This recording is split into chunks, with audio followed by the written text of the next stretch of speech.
All right, I'd like to call this meeting of the West Milwaukee School Board to order. Ms. Steele, would you please lead us in the pledge? And then after the pledge, we're going to stand and have a moment of silence in remembrance of 9/11 today. So after the pledge, please remain standing. I pledge allegiance to the flag of the United States of America and to the republic for which it stands, one nation, under God, indivisible, with liberty and justice for all.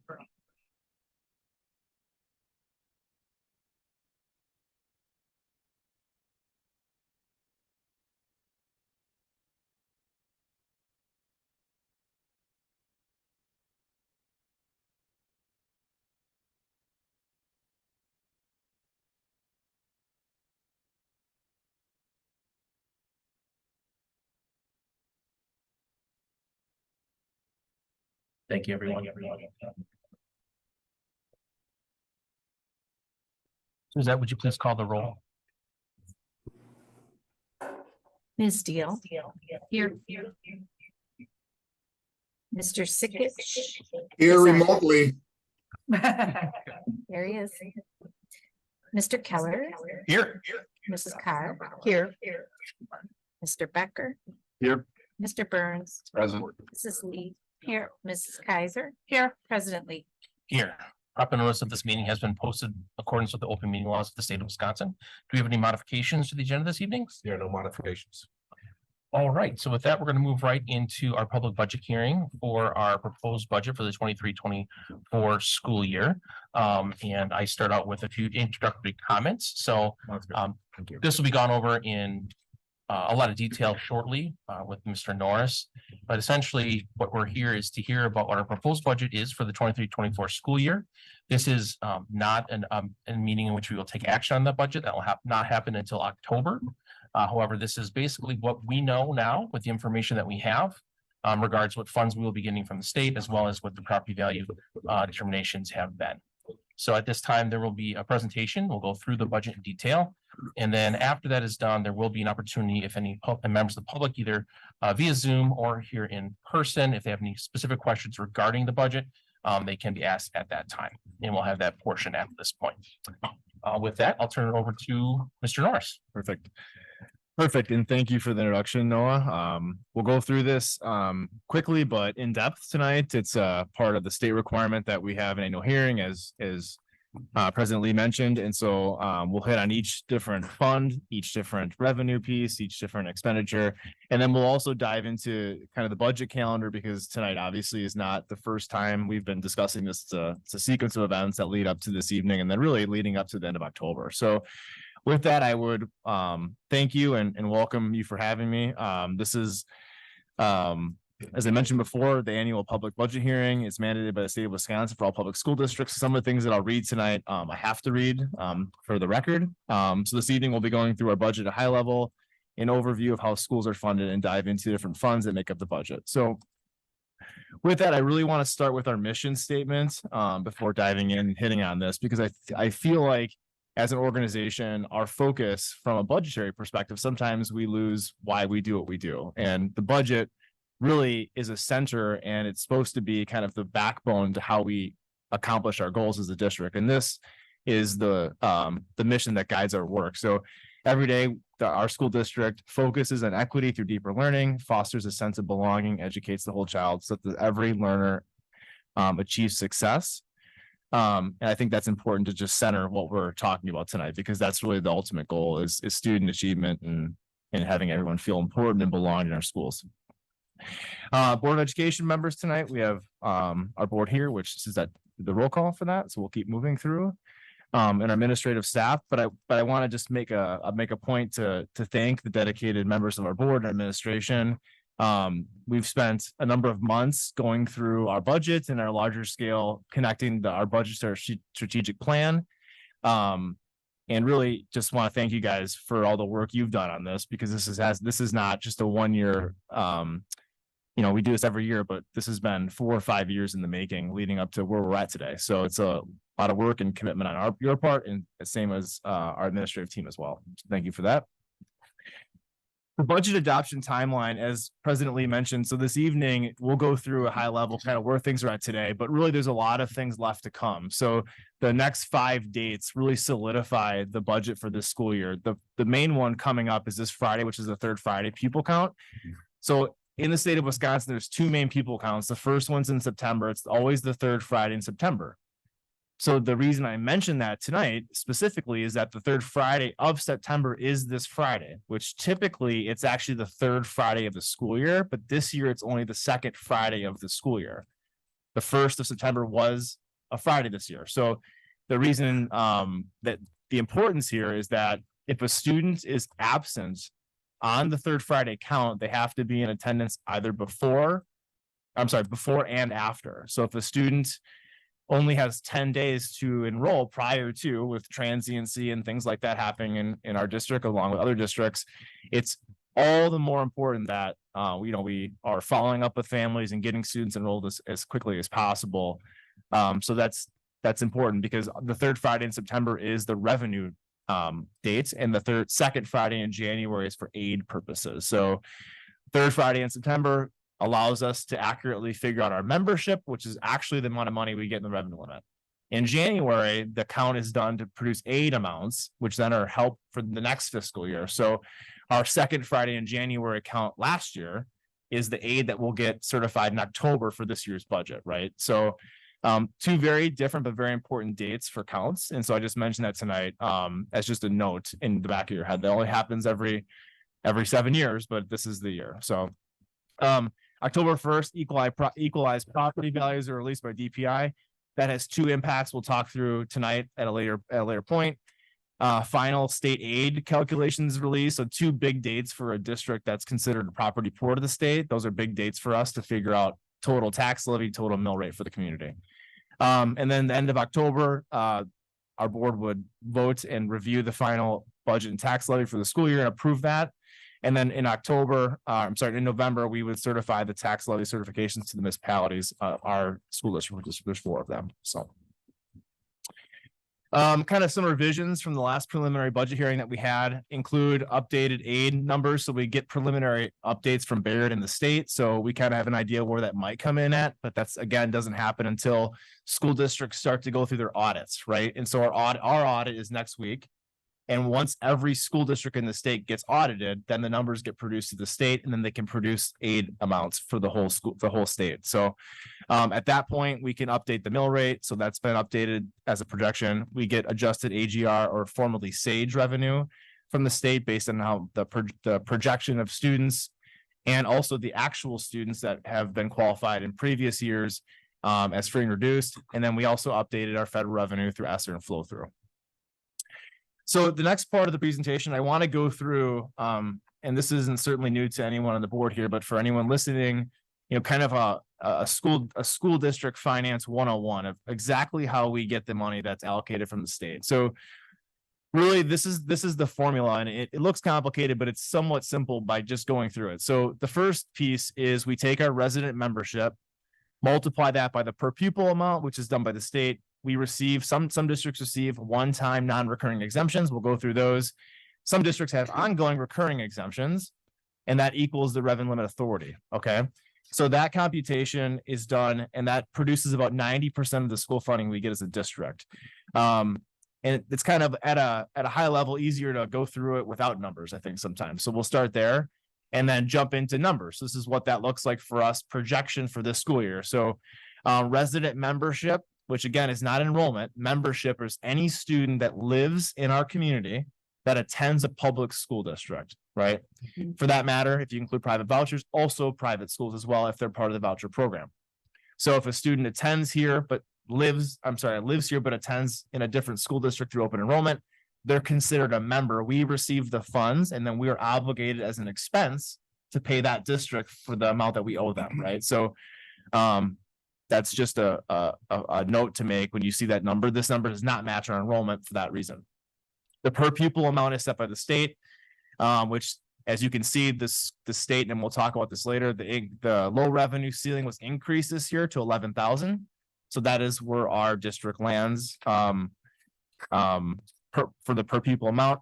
Non-recurring exemptions, three main ones here for us, used to be four. Three main ones here: declining enrollment, which represents about, I believe, 583,000 of that 9 million. Energy efficiency is about 1.8. And then we also have in the enrollment, we have uncounted pupils, which is a result of the open enrollment lag that gets done from a couple districts. So we receive money in the money this year for students we weren't able to count last year because of lags in open enrollment reporting. So that's the 1.5 billion, and the rest is $6 million is attributed for private vouchers this year, just as a note to make on where that amount comes from. We have no recurring exemptions. The main one in the state would be a referendum recurring exemption, right, of some sorts. So you can see our total revenue limit authority is just under $94 million.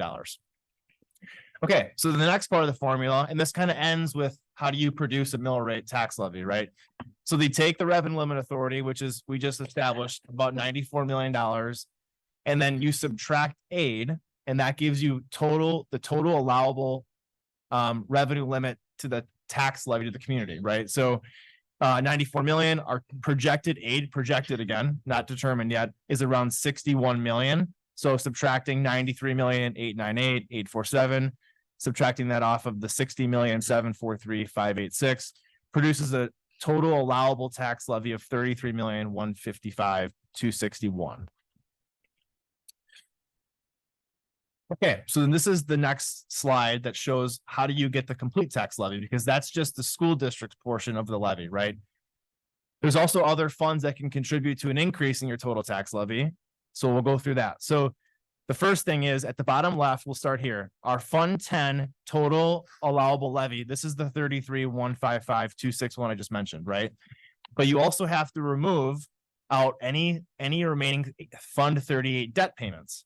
Now, we'll go through that more explicitly what that is. Essentially, the 1.8 million you see there is a remaining, that's our energy efficiency debt payment that we owe. We receive an increase in our total revenue limit for that. So it's essentially not money that we're losing. So you can also, there's also an addition of referendum debt, which we have none. You can see Fund 39 here, 0. And then we have the Fund 80 levy that is in addition to that. So if you take the 33 million plus the just under 7 million for 80, that produces a total tax levy projection at this point of 40,130,261. And I mentioned here again, that is the energy efficiency debt payment. Our district has no more Fund 38 debt besides energy efficiency.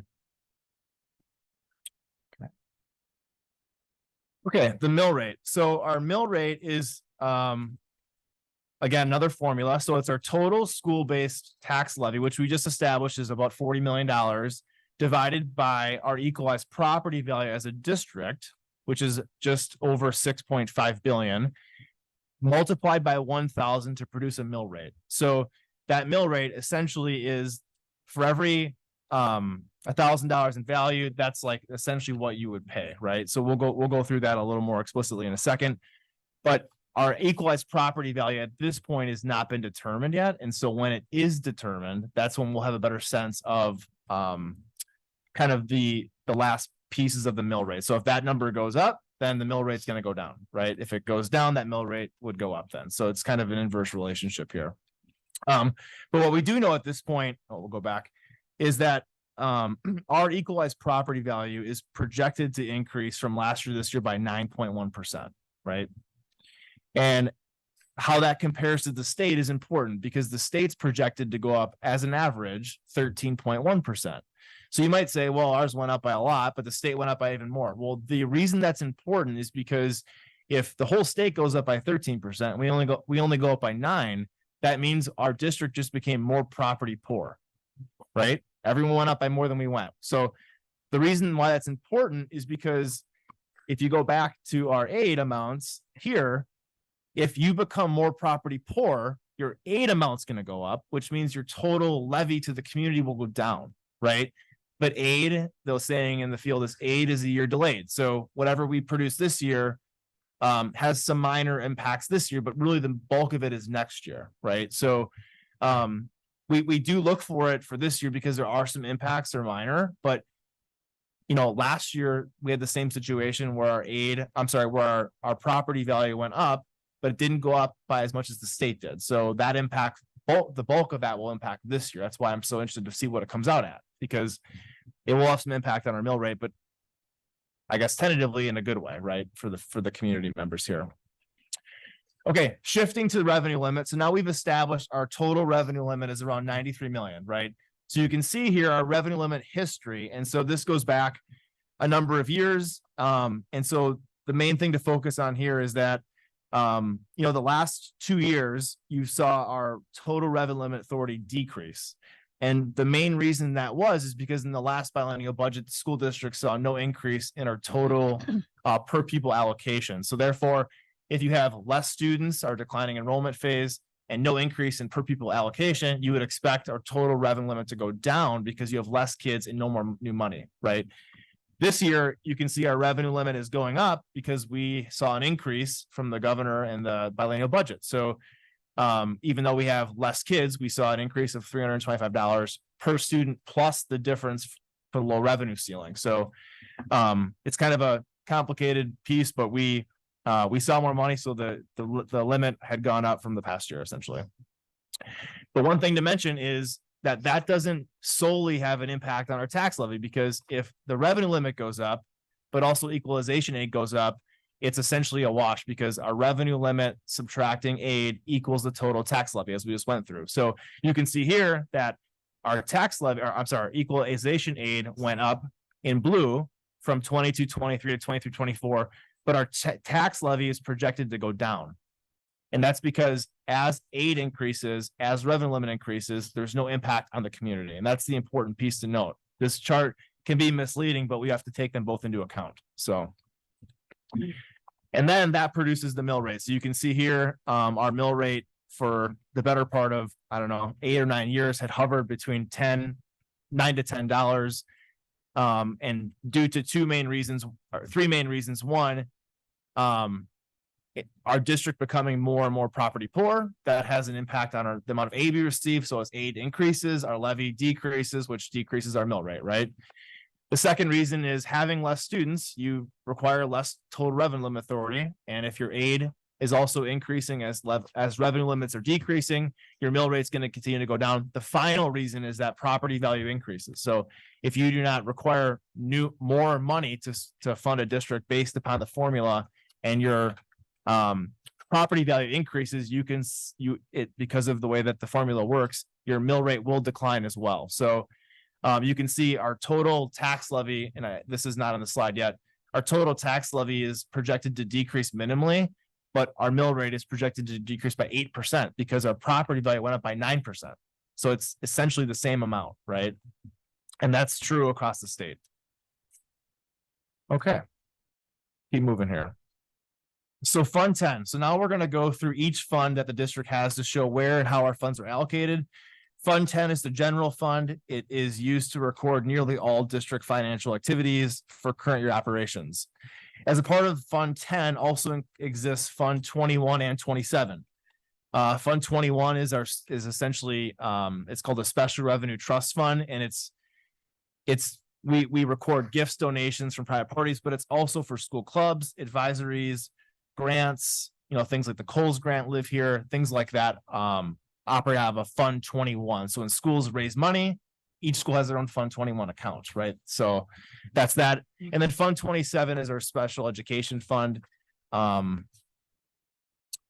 that makes up Fund 10. So we're going to go through now our Fund 10 revenues. And so you can see here that it's broken out into really 5 main categories. The amount we receive for Fund 10 and 27 for property taxes, state aid, categorical aid, open enrollment, and federal grants and other. So the bulk of our revenue, again, going back to the formula, comes from property taxes and aid. But the majority of our fund, over half of it, comes from the state in terms of aid. It offsets the community's responsibility to fund the schools. So that's kind of an overview there. Well, this is kind of a different way to look at this, to go through this. So you can see local sources, that amount is essentially the same amount we get from the community, 31 million, which is the reduction, the 33, the reduction of the energy efficiency debt. Open enrollment in. So those are students who are not non-resident members, students who do not live in our community that attend our schools, we receive revenue, we receive payment from those districts for those students. That's just over $6 million. State sources, some examples of that are going to be aid. So that's $60 million. That makes up nearly all of the state sources, but other things like library common school funds. We receive about $300,000 from the state for that. SAGE AGR, which is for students who fall below the state threshold for income levels in the state. We receive $3 million from the state for that. That helps us fund additional staffing in terms of teachers in our kindergarten through 3 programming in our schools, also coaching for those students and staff. We receive computer aid from the state, which is about $700,000, and then we receive per pupil categorical aid, just about $6 million per student from the state. So that's the bulk of that. Federal sources we receive. This number will be declining in subsequent years due to ESSER. This is the last year of ESSER funds from the federal government. But beyond that, we do receive about $3 million in federal funds, mainly in title and in vocational aid for the schools. So that will be coming here. All other sources are, we raise money through investments. We have CDs that we invest money in because we're not a district that has a low cash point. We have enough money in our fund balance to not have to do that, to short-term borrow. That's a great marker of a district that's in a good financial standing. Districts that are in that spot, given rates, can invest money in CDs with no risk to produce money. So of the 1.1 million you see here, about 800,000 of that is simply us being able to not have to short-term borrow and use our money to make money for the district. It's a great position to be in given high rates. Certainly there's negatives with high rates, but this is a positive. Having cash in a market with high rates is great. So that's that. Revenues, focus and highlights, just some updates of different things going on that, some of the dollars you're seeing in revenues are being allocated towards. So as you're all aware here, all staff received a 5% CPI increase. Really all staff, not returning staff, all staff. Funding of the current compensation model includes 2 main pieces. One, a $200 exponential increase for staff who are returning, meaning if this is their 4th year in the model, they'd receive 800, 30 or 600, second year 400, their first year returning, and for the second year they get $200. So every year that you're here, that you've been working in the model, you receive another $200 on that retention piece. And then staff through the current comp model can receive retroactive micro credentials for taking courses in PD throughout the year. That's optional to take. So that's part of the budget. ESSER, this is the final year of ESSER. So a part of the ESSER plan this year is another retention bonus for all staff coming back. That's in the budget. School budgets currently are at 75% allocation. That is the same for all the department budgets at the district office as well. Current budget includes the 93rd Street renovation, community recreation, construction projects, mainly 1 at this point, 2 potentially coming up with the Shelley and her team coming forth with the lane recreation project soon. The budget this year includes technology refresh. So secondary computer labs are all refreshed, and admin support staff computer upgrades, and then updating our virtual server environment across the district. It's kind of a part of the technology plan. That plan is up at the end of the year. So Kevin and his team will be coming to the board later this year to produce kind of the initial stages of a new technology plan for the next 3 to 5 years. So that'll be forthcoming soon. And then curriculum refresh is the 4K, 5K science, SEL, and really the technology and curriculum refreshes are in a cycle. So they're combined to not exceed around $1 million a year. That way we don't push them all off to 1 year and go, how are we going to refresh all of our technology in 1 year, right? Trying to be intentional and plan for those things. And so that's why you don't see everything in 1 year, but every year you will see something, right? Trying to just stay ahead of that, right? So those are some of the focus and highlights for this year. Okay, we've talked about how we get the money. We've talked about kind of where it's broken down. Now we're going to start talking through kind of like, how is it planned to be spent, right? So most organizations spend between 70 and 80% of their dollars in expenses and salary and benefits. Ours is right around 65%. That's been about the same as it's been in past years, which is consistent. 25% purchase services. So a couple things there that include, that's transportation, that's utilities, that's PD, that's open enrollment out expense, which is a lot of money we spend on that because we receive the money for the students who live here, and then we have to pay the districts that they go to, right? So that's a major bulk of that. And then other items, supplies, materials, capital, objects, insurance, they're all items that are listed in there, but you can see the bulk of that is going to be purchase services, salary and benefits. Transfers are going to be line item pieces like our Fund 27 transfer, which comes out of Fund 10 is a transfer. That's $11 million projected to be. We also have in the budget transfers for OPEB, our 73 trust, our Fund 46 trust. So they're listed as expenses, but they're not really, they're just moving dollars into a trust, which we'll talk about the reasons why you might do that in a little bit. So open enrollment revenue, again, we're projected to have about $6.2 million of dollars in, but about 13 million of expenses out. So just a reference, that's the bulk of the purchase service, 25%. That's an alarming number to me, but when you break that down, that's the reason. It's not that we overspend on purchase services. It's really dollars we're allocated. We have to pay because choice is an option in our state and students can choose their families to choice out. So additionally, through the new biennial budget, we saw an increase for open enrollment open enrollment expenses. So it used to be that students who were open enrolled out, a regular ed student was about $8,200. So we'd receive about, it used to be 10.5 and we'd owe a district 8.2. So we'd actually make a little bit of money on that. That amount went up as the revenue limit went up, right? So those expenses also went up too. So you saw more money come in, but you're going to see more money go out, right? That's kind of how that went. But what's interesting is that for a student, we receive $11,000 for every kid. It's kind of a misnomer in education that, oh, for a special education student, receive more money. You don't, you receive a reimbursement rate from the federal government. So for a student who is attending, who's a special education student who's open or out, we actually owe more than we get. And the same is true for private vouchers now for students who I believe are in 9 through 12. So that's kind of interesting thing to note here when you look at this total amount for purchase services as well. It's kind of another way to break it down. And we kind of live for budgeting in Fund 10 and 27, even though they are one. All the money that we pay for special education staff, purchase services for students with disabilities, supplies, all comes out of Fund 10, but it's coded to 27 because again, it's reimbursable. So you see for Fund 27, 18 million of that is what's projected to be expensed. We are projected to get back around 33% of that, right? And that reimbursement is a year delayed again. So what we spent last year, we got 28% of that. We'll get that back this year. And next year, because it went up from just under 30 to 33 now, we'll get a little bit more. So that amount is high, but that's kind of the projection at this point. So you can see just under 125 million, and that's a balanced budget at this point where we're at.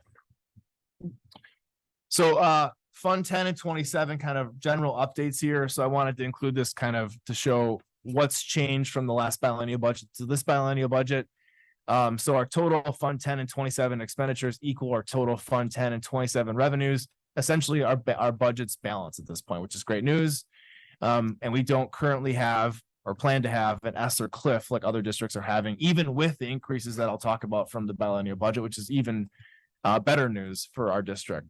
So as you guys all know, on July 5th, Governor Evers signed SB 70, which is essentially the state biennial budget for 23 to 25. It spans 2 years.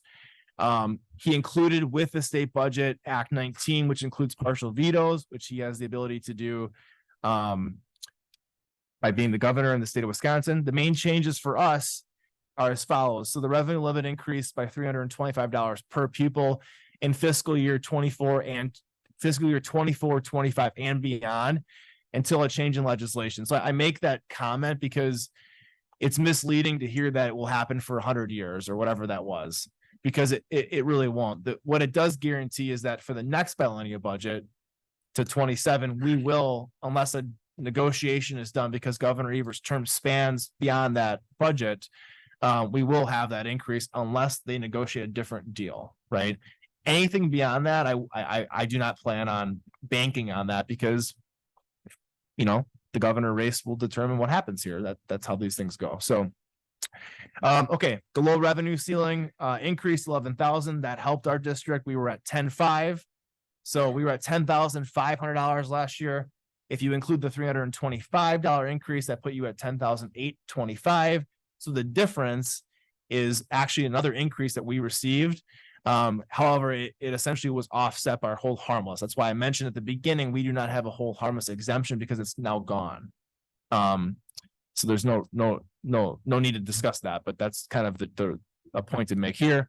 Per pupil aid did not change, same as 2023. I mentioned special education reimbursement rate was increased to 33%, up from 31.4% in previous years. So a small increase, but that's helpful because we have a high population of students with disabilities. So we have a lot of expenses for that. So any percent increase is very helpful.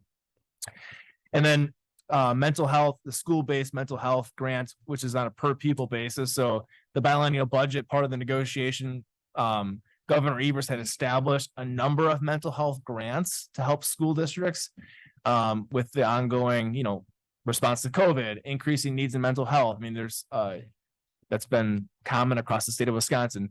So one of the negotiations they had was when you have a grant, there's a lot of red tape that goes up with grants, which is not good or bad, it just is. And so through the requirements of grants, there's the approval of budgets, there's submitting of grants, there's time and effort, which is like someone who spends their time on the grant.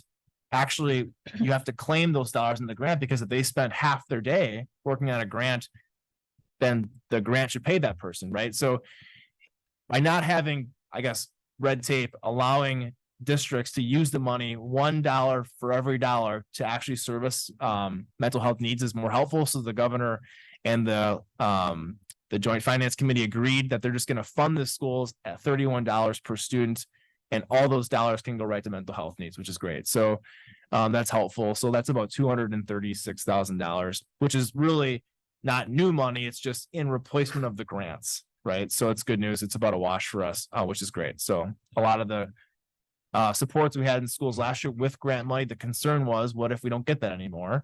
You're looking at counselors, psychologists, social workers, external supports for kids coming into the schools through one-on-one counseling, moving barriers to get those in the schools.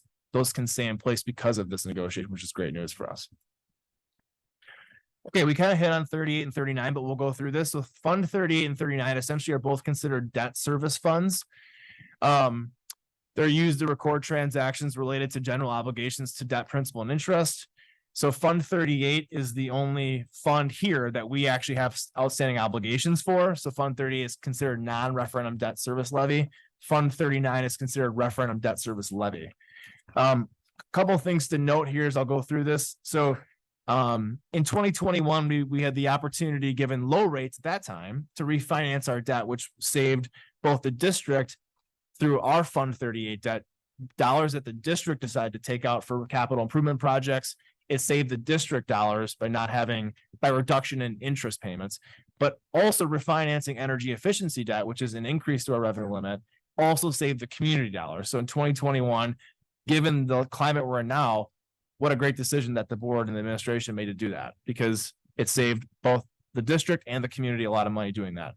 So now today, the only outstanding debt we have is energy efficiency debt, because we were able to defease our district debt last school year for our outstanding obligations. Energy efficiency debt, again, is a supplement to the revenue limit. So that was not defeased, but you can see here the total amount owed for 38 debt this year for energy efficiency is about $1.8 million.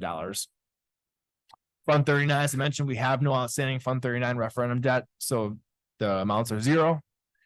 Here's a great example of kind of Fund 38 debt over time. So you can see in 22-23, and this is by year here, 22-23, our total outstanding debt by that year payment was about $3.3 million.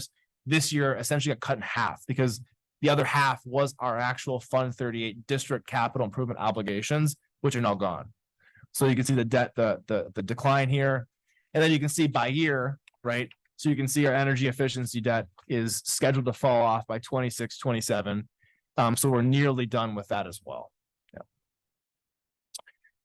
Yeah. Credit rating. So just like any homeowner, your credit rating is only evaluated when you go to take out a loan, right? And you can have, as an organization of our size, we can pay to have it relooked at. Individuals can get this done by free services at this point. 10 years ago, you would have had to pay for it, I believe. Now it's free to do. For a school district, we had this evaluated, I believe in 1920, when we were coming out of the financial crisis of 13-14.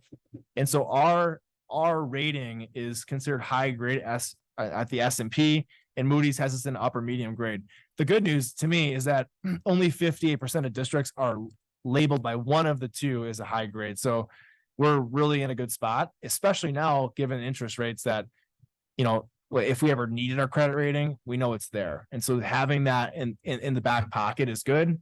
Not that we're discussing ever needing to do that, but having that is important. So it's a reflection of your financial standing as an organization, just like your credit ratings and a representation of you as a person financially for your own persons, right? So this is great news. Nothing's changed here because we haven't had it evaluated, but if it were to be evaluated, our position has only gotten stronger financially. So I would imagine that it would be reflective of that as well. Okay, Fund 46 is our long-term capital improvement trust fund. And so I made reference of this before, and we haven't gotten here yet. So I'll talk about it now. So Fund 46 is a trust. And so school districts have the ability to open up a few different trusts for certain reasons. The trust is a legal document or is a legal fund. I suppose it's a better way to say it, that school districts can use only, again, for capital improvement projects, right? So this was created now 6 years ago, really in response to the management and maintaining of the WAAC athletic complex, essentially. And so we established the trust. We started obligating revenue dollars as an expense, a transfer expense, to Fund 46 to make sure that we had long-term, short and long-term plans to maintain our facilities. The plan at that time was for the WAC. That still is the case. But by having this in place, it allows us to make sure that we can maintain the properties and facilities we have. So that's really good news to have. The other reason that a district like us having a trust like this is so important is because a trust, anytime you make a transfer into a trust, it's considered that your expense. Why? It's listed on our expense sheet as an expense. Why is that important? Because districts that are property poor, it's kind of an equity issue in the state, in my opinion. Districts that are property poor, that let's say they have a surplus and decide not to use those monies as expenses, this would be considered as an expense, right? If a district that's property poor that has no money, they can't do that. They have to run a surplus budget and save the money. That was us 7-8 years ago, right? The challenge is when you do that and you save the money, right? Put it in a surplus to build up a fund balance. The state views that as a reduction in shared costs, which means the next year you get less aid, which means your property, your community has to pay more for that. So districts that are property poor have to think about that. So having a trust, which is considered an expense, but not, because we can transfer dollars in our budget to the Fund 46 and then fix our schools, right? It also serves multiple purposes. So a district that's property poor, that potentially runs a surplus budget, that has a fund balance that's positive, that's in a good spot, they should not save the money. They should transfer into these trusts because then it's considered an expense. Therefore, it doesn't impact your community in the future year, which is great because the goal is to not have it. The goal, in my opinion, is for the community to pay as little as possible. And if we can increase aid, that's even better because it doesn't come from the community then. So having this trust in place is very important, and using it for the reasons that the board's approved is the goal. So you can see this year, our expenses exceed revenues because we're spending those dollars down. But you can see that in the total fund balance for 46, we have currently just under $12 million. So at the end of the year, we'll have just over $10 million in that trust account, which is great because it only started 6 years ago. So that's really great news. Yeah, go ahead, Mr. Lee. Just one point of clarification about this. So yes, when we opened this up, we had to have a reason to open it, and we did identify the WAC and specifically upkeep and replacement of the turf fields for that purpose. Yeah. But we can use it for any CIP costs of the district. It just Correct. needs to be approved by the board to make those additions or changes, which we did make some additions to that, I believe a year ago, where there's some more things we can use it for. But if ever becomes a specific purpose, we could add that specifically so we could use these funds for that purpose. So I just want the community to understand that it's not only for the purpose of updating the WAC, but we had to pick a reason for opening it in the first place. And thanks for clarifying that. And we've made it a point to have a facility workshop in the fall and the spring. The fall is really to produce kind of, here's the plan. And then the board really approves the plans for both CIP projects, Fund 46 projects. And then in the spring, it's kind of a recap. Hey, here's how it went. Here's what's going on. Here's what's to come. So trying to have kind of a beginning and end to that. But that's exactly right. Thanks for clarifying that. Fund 50. So Fund 50 is food service. Fund 50 is completely allocated from the federal government. So it's our most regulated, I guess, fund we have as a district. For any dollar that is on a Fund 50 balance sheet, it has to be directly spent on dollars for food service related needs. There's no ifs, ands, or buts about that. So sometimes districts who have higher poverty rates have a challenging time spending those dollars because you're so restricted in how you can spend them. So it's something to celebrate, though. I think over the now this is our second year, we've been able to have all students eat free in our district, regardless of their free and reduced status, through the community eligibility provision. So that's a great, to me, it's like, what better way to spend dollars than to have every kid eat for free? I mean, so that's great news. And for our families, still very important that our families fill out the sharing forms, because when families fill out those applications and sharing forms, it's not just for free lunch, which they already get, it's also for reduced school fees and other things like that come with that. So, we work through families. We've been working with our families now in year 2 implementation to make sure they're filling those out. And so we've seen an increase this year in that already, which is great news, because we want all families to get every benefit they can have. So that's good news. You can see here a similar theme in the presentation, a revenue kind of outline balance sheet and an expenditure outline balance sheet here. So the plan is that the CEP program, community eligibility provision, which allows every student to eat breakfast and lunch for free, actually is running a balanced budget. So that's great news. But again, our fund balance here is projected to be just under $3 million. DPI mandates that you can have up to 3 months of expenses in your fund balance. After that, you have to have a plan. So because this has been a theme over the past 5 years, we've been working with DPI to find out what are some more unique expenses that can be allocated to Fund 50. A good example of that is this past year, and we've been trying to not do all of them at once, because they do all of them at once, right? You don't want your expenditures to exceed revenues by too much, because this has to be sustainable. The CEP plan does. So like last year, we were able to work with DPI. Our custodians are a good example. Our custodians spend a fraction of their day setting up breakfast, cleaning up breakfast, setting up lunch, cleaning up lunch. That's a food service related need. So we worked with Steve Eichmann, our facilities manager, and our custodians to figure out, well, how much time is that? Okay, you see where I'm going here? And so we put together schedules, and then a portion of their salary and benefits for the time they spent in the lunchroom was able to be paid for about a Fund 50 account. So that's a great example. A project coming up this year that Steve and I are working on is splitting out separate meters for the lunchroom. Because if we can show that our electric and gas from that kitchen for that need is for food service, we can reduce our expenses and utilities and pay for part of that out of Fund 50. So we're trying to work through different options to do that. Just trying to be creative. So, and a lot of districts are in this spot too, especially districts who have a free and reduced rate like we do as well. So just some updates, but again, couldn't be more proud to offer this again for families. I know when this came up at the end last year in June, we had a number of families call and ask, and it's just great to take that ease of mind from the families in our district. So great news. Okay, Fund 73. So this is a new addition this year.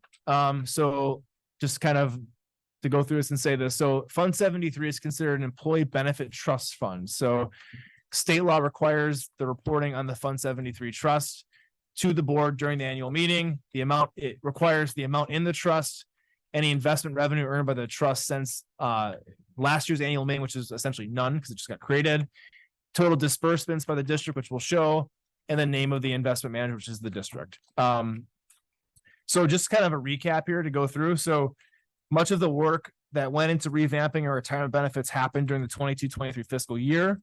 We were able to open and move over 430 staff, about 50% of our staff, to the new I guess, OPEB trust plan.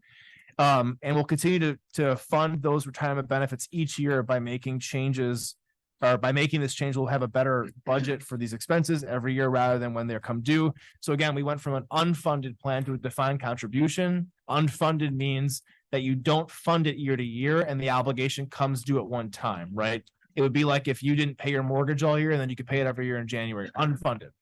So like saving for that and planning for that all year, every month is really important for districts. So that was kind of the plan. As you can see here, this timeline. So the new OPEB plan was workshopped and worked through with the district and teaching staff and really all staff across the district in January, February of 2023.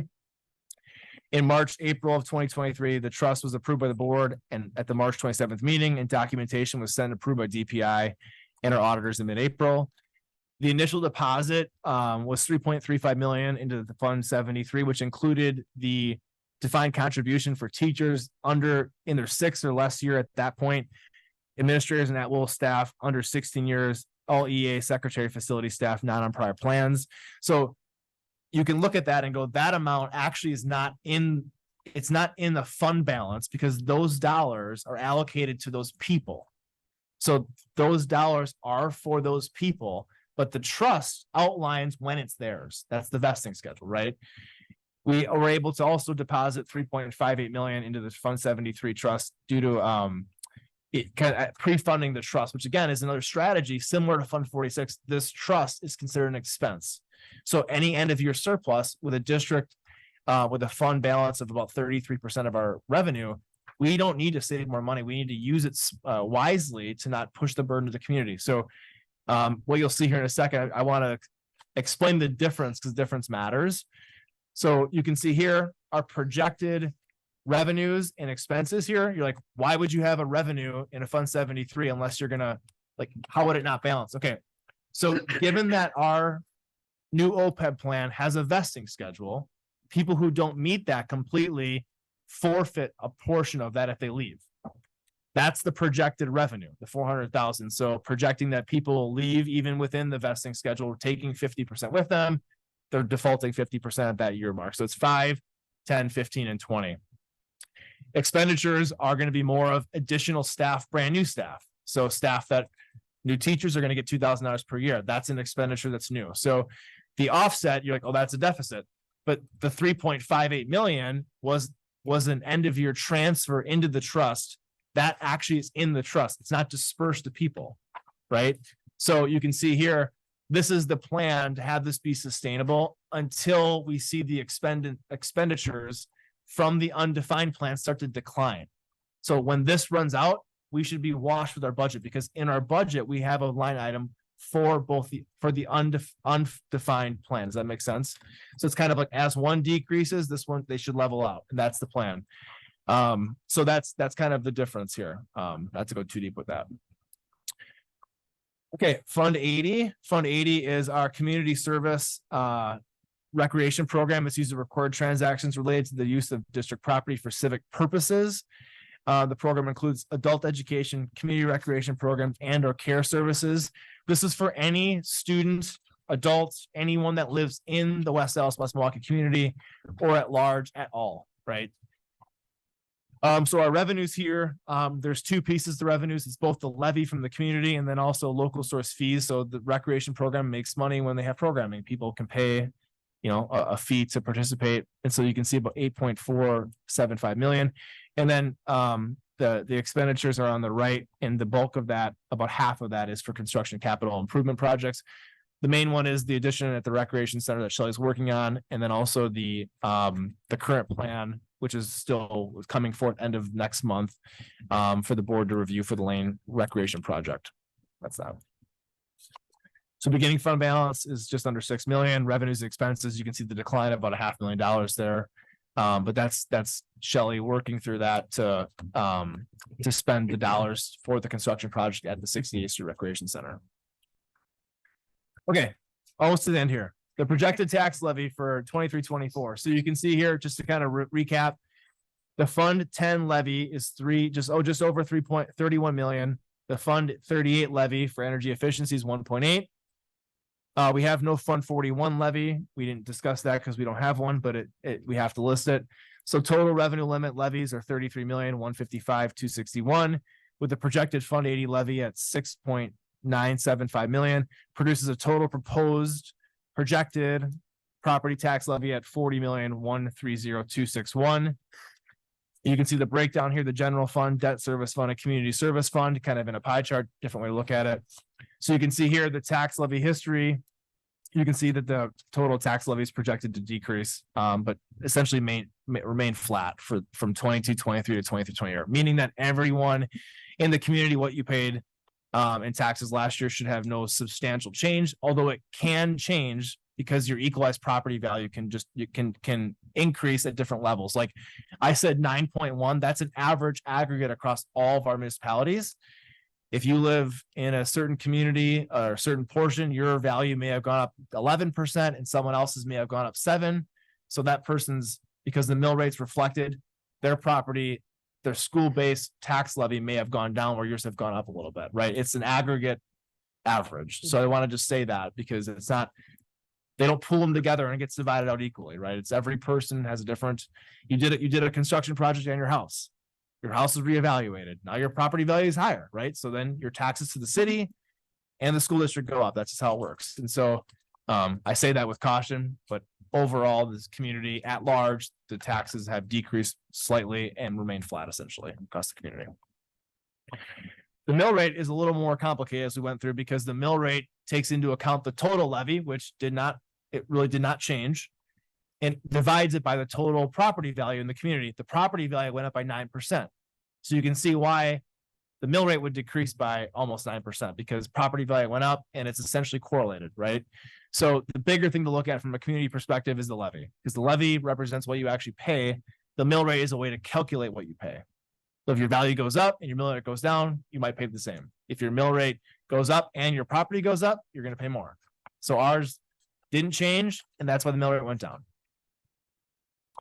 Okay, so areas of continued budget consideration, then I believe I'm done. So we're working through September 15th, third Friday membership count. That will produce us a hard number, which gets certified to DPI in October, I think 20th. If prior to the final budget approval by the Board of Education, October 23rd. So that number is super, super important. We're working diligently with our school principals and our school secretaries. They have a meeting tomorrow morning to go through how exactly we count kids. What steps do we take to ensure everyone that's there is counted? And then following up with students who are non-attenders and working with families who have incomplete enrollment. We've been working on this for months because it's so important that we count every kid that we can.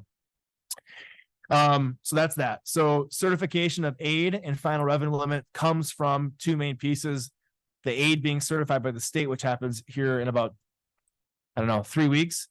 And then equalized property value being solidified by the state. The projections of 9.1 are from Baird. They're usually very close. So I wouldn't expect it to be very different than that. It might change marginally because municipalities aren't required to report that until the end of the month. So Baird works off an estimate, DPI works off actuals, right? So that's the change. We work through personnel budget. Dr. Robinson, the cabinet, and I will be working through that. Any changes to that, we have vacancies working through to hire. Those have impacts in the budget, things like that. So there's some changes there that are minimal usually. And then working through other future revenue adjustments. Like if rates were somehow to change substantially overnight, that would have an impact. So we got to work through that. So a lot can change in a month. So that's kind of what's on the horizon. And then required reporting, we discussed this tonight. That's why it's on the action item. It's required that we mention and go through energy efficiency reporting and our OPEB trusts because they're required by state that we discuss that here tonight. And it's in the minutes that Suzette will work with me on. Energy efficiency. So this essentially shows the non-utility and utility savings. So through the energy efficiency projects that we have completed a number of years ago now, it saves our district around $185,000 in straight utility savings, which is great. So it's LED lighting, things like that occurred a number of years ago now. And then here's the annual trust report that shows that amount. You can see at the bottom here, the ending balance of 3.5 million, which shows you that's the actual amount in the trust. The 6.9 is the amount that was in total transferred to the trust, but half that was allocated to people. So they are listed as the owner of the account within the vesting schedule. Again, the difference is important. But those dollars cannot be removed from the trust. It only can be spent, just like 46, for the purposes of the trust. So 46, as Mr. Lee mentioned, can be spent for capital improvement projects as approved by the Board of Education. OPEB trust can be, the plan can change, but it has to be spent for the purposes that are designed for OPEB trust, which is for retirement, which is great. Okay, with that, that is all I have. So I will open to questions from the board. So any board members have questions regarding the proposed budget? See if I see Mr. Sikich. Mr. Sikich says no. Anyone else here? He was so thorough And what, Yeah. 2 hours of sleep? and so incredibly Yeah. thorough that I just feel like I have a really good understanding. Yeah. I thank you for that, for the time and effort you put into this. Thanks, Ms. Carr. And just for the community, this is not the first time the board has seen things like this. We've gone through a number of course, we have. workshops. Aaron mentioned the budget calendar, so we start this process early. So that we can get through some of these question marks, and as we get closer to the certification of aid and the property value amounts, that gets us closer to where we are. But it's good to see that we have a balanced budget now. And so barring major changes in those projections that we're talking about, we should have an issue with that. So seeing that I don't have any additional questions from the board. Oh, Mr. Sikich is now waving his hand. Can you hear me? Go Can you hear me? Noah, can you hear me?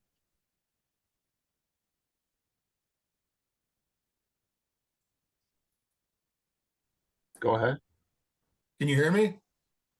No, hang on, let me. My mic is not muted.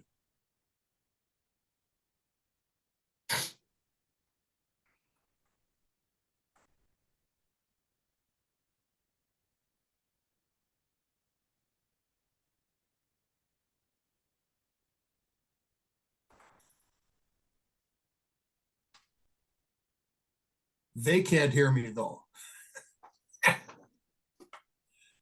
Somebody online gave me a thumbs up that they hear me, but or I was Brian Frank, yeah. Can you hear me, Noah? Okay. I've been on the board for a little bit and have worked with several different managers. And I just want to compliment because you make it so user friendly. You do a great job explaining things. And I just wanted to compliment you on that. Thank you.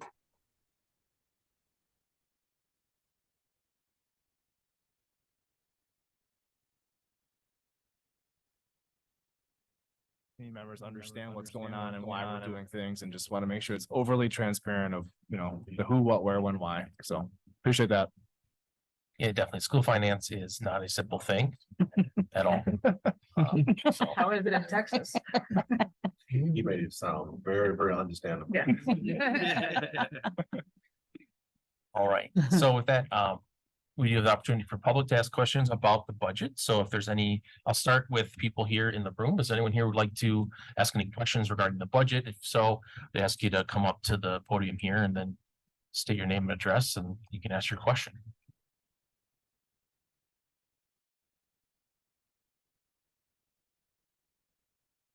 No one is jumping up to ask a question, so I'll pose the same thing to anyone who might be on Zoom. If you would like to ask a question, if you could basically turn on your camera and put a message in the chat so that we have to switch the audio around to be able to do that, but I want to make sure people have an opportunity if they would like. So first, I guess, just like 30 seconds. If you'd like to ask a question about the budget and you're in Zoom, please put a message in the chat.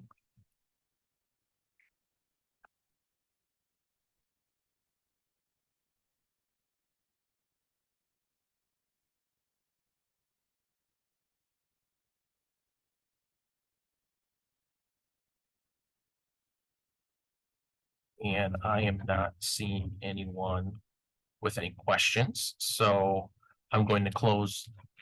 Do you have a question, sir? Please come up here.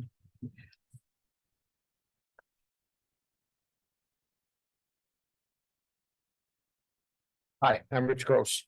So I'm kind of new to this and I understand a lot of work went into this and I think it's great. It'd be good if next time, if you could order your handout in the same order you're gonna do your PowerPoint presentation, so we don't flip back and forth so much. I know for you guys that know it, it's a piece of cake, right? The other thing is what I don't see here though, is a bit more of a breakdown on where these, like, what's the administrative salaries and how many do we have? How many teachers do we have? That kind of thing would be a little bit more helpful next time.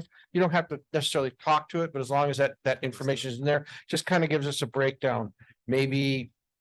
I don't know how far to go down the particular rabbit hole, but again, if you're gonna want to get people to agree to the levy. All right, whatever it is that you're gonna try and do, you just need to give some more information out there. I know you can drown in it. And then the other question I had was, why do we choose as a school to provide community recreation? Isn't there another city department that does that? Or no, not at all? No, so yeah, recreation programs do differ by municipality. Some are run by the city side and some are run by the school side. So it isn't a decision per se that we're making, but this is historically what's been done with SS West Milwaukee. So basically then you've assumed that responsibility because the city hasn't done it. Just kind of together, you kind of worked it out. This is how we're gonna handle it. Honestly, historically, I'm not sure how it came to this point. Sure. But I mean, since I've been alive, it's been in this situation. Yeah, I think, Mr. Gross, I think it's a 50-50 split. Don't quote me on that. I believe it's pretty divided across the state. Some municipalities, like the city runs that, and then other districts, the school has that, the community recreation piece of the community. So I think to Mr. Lee's point, it's like if you went to a different school district, it might not be there, but then it might be at City Hall, right? Yeah. And then the city levies that. So Yeah. it doesn't change that the taxes would still get levied. It just who's actually taking ownership of those monies and then making sure those are available for the community. So Good. it was the city run, a municipality run side, they would be levying separately for that to be able to provide those services to the It's a community. good question, though. I might, Understood. I'm just asking myself if that's really in the core mission of the school is to do this for. You know, I grew up in Chicago, it was a whole different thing. Chicago Park District, they had their own thing. It was rife with whatever, all kinds of problems it had. Yeah. And I'm just wondering if that's just a level of detail that maybe you guys don't need to be doing, so you could do a better job at something else. That's all. Okay. but thanks for the question, Mr. Gross. Might be nice to add the history there too. I could look into that. Yeah. I'm not sure either. That's a good question, you know, so. Yeah. Yeah, how many slides is that? I don't know. Kristen's on the slide watch here. I think I can't go over 60, so I had to delete a few, so. Okay, well, seeing no other questions regarding the budget, we will close public comments at this point, and then were there some closing remarks, Aaron, that you had, or? Yeah, no, just to thank everyone, certainly everyone here and everyone watching and the board and the administration. And I feel like we have a great relationship with the administration as the board and our union representation from the Education Association. And I just feel like it's a team effort across all groups. So I just appreciate everyone's time and effort in their, I guess, in the push to do the best thing we can for our staff and the district. And yeah, so I appreciate everyone's time. All right, thank you. Thank you. Yep, thank you very much for the work on this, and I look forward to our counts for this Friday and move on from there. Yeah. All right, so with that, we'll end the public hearing for our budget for the 23-24 school year and move on with the rest of our agenda this evening, starting with item. Starting with item 7, the superintendent's report. Good evening. Hoping Aaron can just pull that up for us. Yeah. Did you share? Can you share it with me, Slides, I Suzette? shared it with you, You just did, or? email, a little bit ago. Yes. Thank No, you so much. I think, is this it right here? No, that is not it. Yes, I found it. I can pull it up. Sorry about that.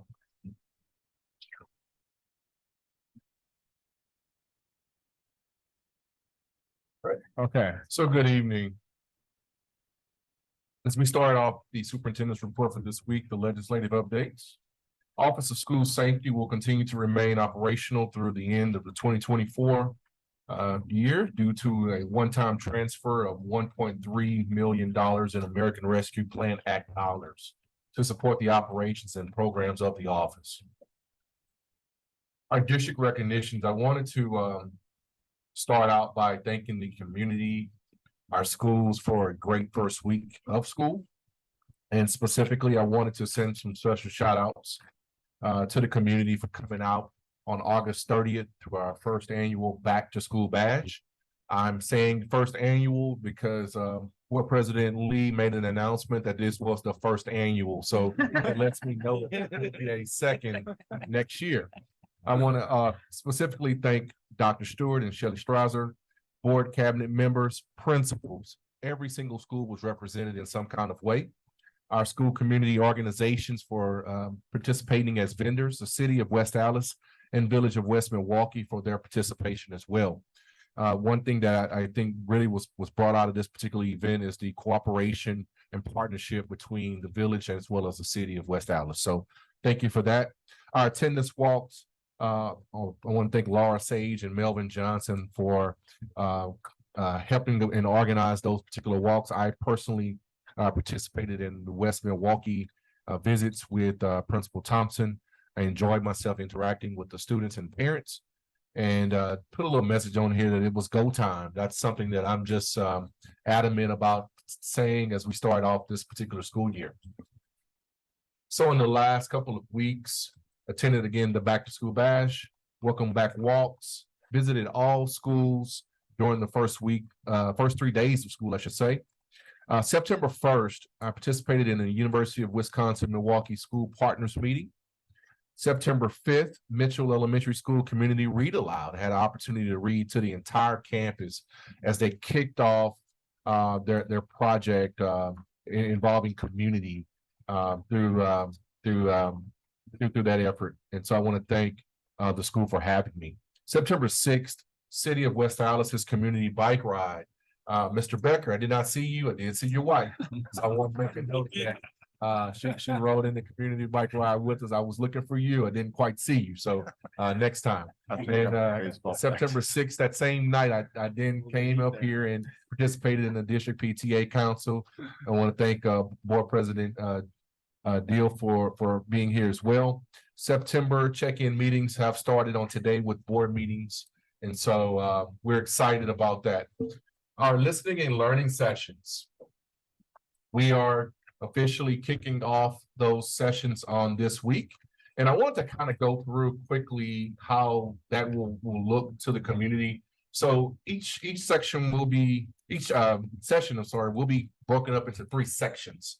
And so the first section that will include welcome by the host principal, who will introduce any special guests, board members, cabinet members, other principals who are in attendance, and kind of set the tone for why we're here for the event.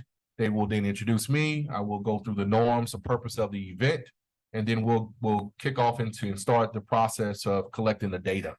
Section 2 will be, we'll post questions on 5 different topics. Some of the topics are safety and security, special education and populations, deeper learning and student outcomes, facilities, and communication and engagement.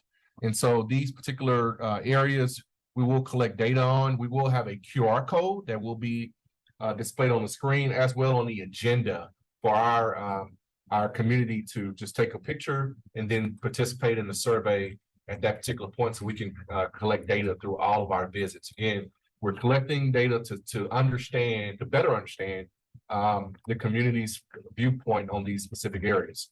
And then section 3 will be public comments. And so we will allow for the public to basically talk about what they want. They can ask questions on the spot. If we have responses for them, we will have cabinet members and other members of the team ready and present to answer those questions off to the side once they finish posing the question. Especially if it's an individual issue that they're having, we really want to have a plan in place to address those issues for our parents. If there's something that's more system-wide, then we'll be able to take that information and then respond to it and accordingly, especially if it's something affecting the entire district. Next slide. Specifically this week, Wilson Elementary, September 13th, and Franklin Elementary on September 14th. So that's this coming Wednesday and Thursday. So we're looking forward to engaging the community in conversation and understanding their ideas for how we can move forward in the district. Yes. Question was posed online about Spanish translation. Would it be possible, even just for the QR code questions or questions that come out of this, Absolutely. we are able to provide that? So we will have a translator present during the Oh, fantastic. during the session. However, that's a good point about the survey being in Spanish. We will make that happen as well. Thank you. Okay. Yes, ma'am. One other suggestion, we might have families that either don't have access to a smartphone, or we might have, I don't want to stereotype anyone but maybe like older community members who might not have access. Can we have iPad, we have iPads available. We have iPads. So that we can assist people. All right, Gotcha. cool. Gotcha. We thought about that today. So that's All right, Yes, all right. And again, childcare will be provided for school-aged children. So I unfortunately want to emphasize school-aged children. We don't want newborns and those kind of things coming up. This can't be responsible for those. Okay? Sorry, Aaron. Sorry, Eric. School-aged children. I'm getting real good with diapers, though, so Okay. if someone needs some help, just let me My know. babysitting days are over. I know. I know. Next slide. I want to put this out there. We are going to make a slight change. We feel it's important to recognize people that are doing great things in our schools. And so when we talked about it today, we decided on Educator of the Month, but I'm going to make an executive decision. We're actually going to have two different awards that we will award each month. We're going to do an Educator of the Month and a Staff Person of the Month, because I think it's important that we not forget our custodians, our cafeteria workers, our office workers, anybody who is working in our schools to make our schools better. We want to recognize them as well. And then we'll have a category specifically for our teachers every month. The nominations have been released this week. We will not modify them to make sure that they have two different categories. We will recognize them at the October 9th meeting for the Educators of the Month, specifically teacher and staff. And we will surprise them with a gift basket. So it'll be a surprise once we make that announcement, and then we'll ask them to come to the board meeting on that night to be publicly recognized. And anyone can be a nominator. So this is not restricted for school employees, parents, community members. All can recognize and nominate our Educators of the Month. And finally, Battle of the Dogs is here. And so we are primed and ready. We look forward to seeing the community out on this coming Friday, September 15th, for the Battle of the Dogs. I cannot tell you where I'm going to be standing. It's going to be somewhere in the middle of the field, like under goalposts or something. But I am definitely rooting for both teams. I'm just so proud of our young men for going out and battling every week, but most importantly, for improving as individuals. I think sports, we were so worried about winning that we forget how it teaches us to be competitive and how it teaches us the lessons that will help us in life. And so I appreciate our young men and our coaches going out and doing that weekly. So that's the superintendent's report for tonight. All right, thank you very much. So I'll move on to item 8, our public comments this evening. For anyone who is in attendance who would like to address the board, you have 3 minutes to do so. I'm gonna start by stating your name and your address. If there will not be any back and forth conversation with the board, but once you've completed your comments, if there is a question or a simple comment that can be clarified at that time, we will do that. Otherwise, any official response will come by the next regular Board of Education meeting. If you are on Zoom and like to address the board, there should be a link in the chat to sign up through our electronic sign up process. So right now we have one person signed up, Eric Mantow.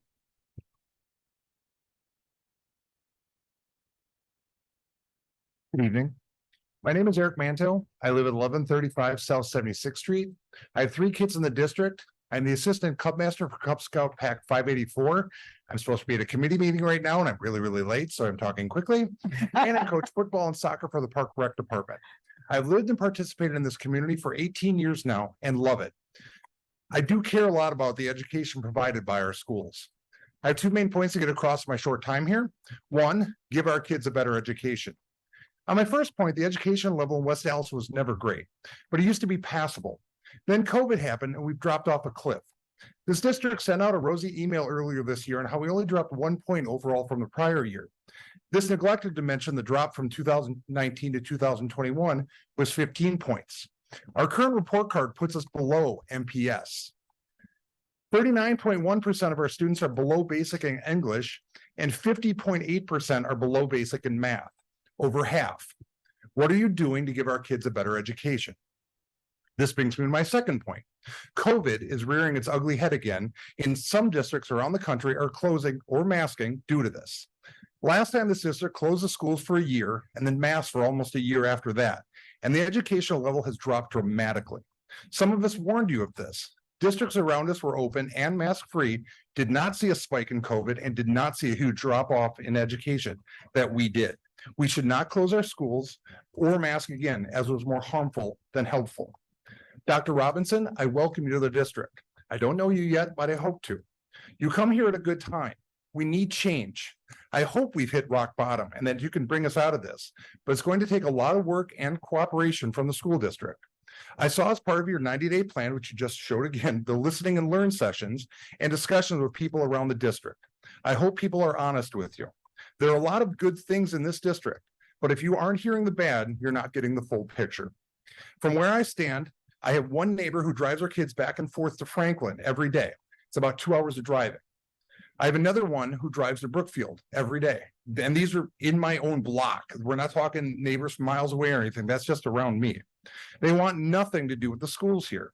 Many other parents feel trapped as they know the educational level is not good, but they don't have the time or money to do anything else. We need this district to do better. So, Dr. Robinson, we look forward to your leadership and wish you luck. But know that we feel some of us feel desperate and want to see a real plan soon to bring back a decent educational level to this district. Thank you very much.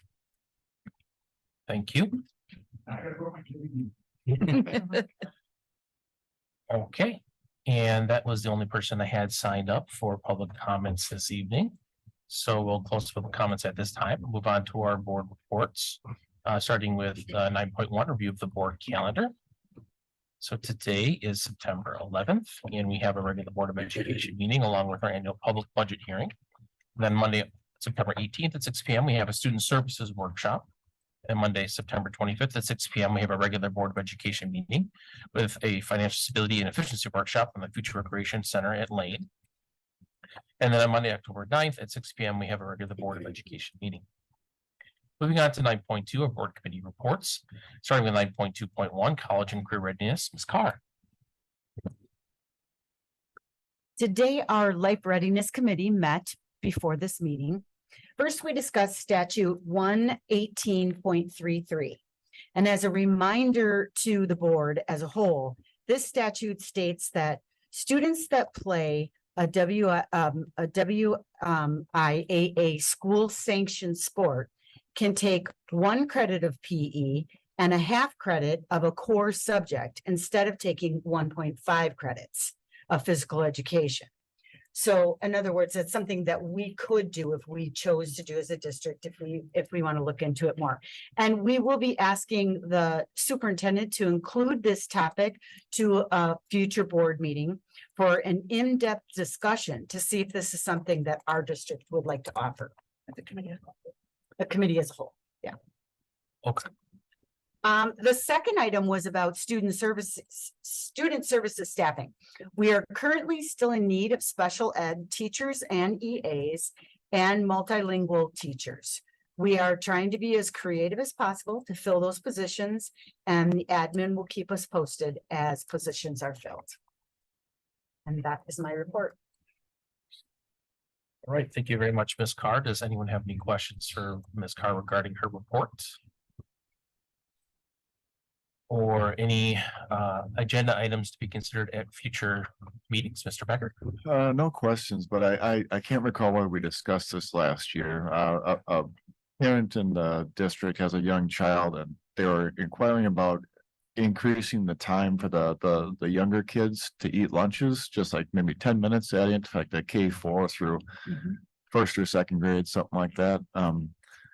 So if that's something, is that the appropriate committee? I would think so. It would just be a scheduling change, but Yeah. Okay, yeah, just something to think about. It was just something that, I know that my kids, I never knew if it was because they were just being chatty or if they were really just distracted and they weren't getting the time to consume lunch in a healthy way and be ready for the rest of the day. So, I just wanted to be, something to discuss. I'll make a note of that and Thanks. add it to our agenda. And just that might be set by the school, because at my daughter's school this year, they did reduce the time because they felt people were goofing, quote unquote, goofing around with the time they had instead of eating or doing what they're supposed to doing. So they did reduce it at my daughter's school. So it might be a school by school thing that's decided on. So I might have to look and see like what sort of rationale they had for making these changes. Hmm. Any other topics to be considered at future agenda items for the committee? Seeing none, thank you very much, Ms. Carr. Moving on to 9.2.2, communication, community relations, Ms. Steele. Yeah, thank you. So we met last on Monday, August 28th. So we reviewed the draft copy of our annual report. All of you received that at our last meeting. So that should be available. We were looking at for any corrections or anything, should be available mid to late September here. West Dallas, West Milwaukee residents, families will receive a postcard. It's gonna have a QR code on it that takes them to the report. Hard copies will be available for anyone who wants one. You should have to request it from the district. And then the other thing that we discussed at committee is we started to brainstorm ways that we could possibly start communicating around the possible referendum in November of 2024. So Amanda, Dr. Stewart, as we kind of just started we basically just started talking about like this last referendum, and just like what messaging we thought went well, what messaging we thought didn't work well, what messaging wasn't out there enough. So just kind of really brainstorming different ideas around, what messaging was missed. And so just kind of starting that process. And that's it. Yep. Any questions for Ms. Steele regarding her report? And any suggestions for future committee meetings? Seeing none. Move forward. 9.3 board member reports, community events. Any community events where members attended? Ms. Kaiser. Myself and many of us did, but the back to school bash was just for a first time event. I got there. It started at 5, I think. No, 6. 6. I got there at 5:45. There must have been already over 100 people there. And I think we underestimated how many people would show up, but it was really, really wonderful to see so many folks in the community come out. It was wonderful to see every school doing something fun and unique. I got to talk to so many kids who were excited about coming back to school. And that's, what it's all about really. So I'm glad it was the first annual and we'll be doing this every year. And we now know we need to get more stuff because we ran out of stuff pretty quick, but it was wonderful. Yeah. Anyone else want to comment on any events that they attended? A short time frame that we've been operating. Okay, well, as Ms. Kaiser mentioned, a lot of us were at the back to school event. There was a lot of people there. I do want to echo Dr. Robinson's thanks to our community partners for coming and being there for our families, for all the schools taking the time out to have a table and being there to welcome families and talk with them and have fun games. And for our for West Milwaukee and West Dallas for having a table there to, again, support the event and encourage and welcome our families coming back to school. So I want to thank you. I think it was a great event. I think that we can start planning the one for next year already now. All the see what more things we can do, how we can expand it, and just make it a really great thing that everyone in our community can look forward to every year. So thank you for those who participated in planning it and for executing it. Okay, and then so 9.4, I don't have any additional items myself to mention. So I'll move on to item 10, our consent agenda. We have 10.1 approval minutes from our August 28th regular Board of Education meeting, 10.2 our employment summary, and 10.3 our supplementary contracts. Does anyone need anything separated out? Seeing none. If not, I will Move to approve. Second. Moved and seconded. All those in favor? Aye. Let's just get just a thumb up. Opposed? That passes. And we have no action items this evening, so I look for a motion to adjourn. Move to adjourn. Second. Moved and seconded. All those in favor? Opposed? All right, we adjourn. Thank you much, everyone.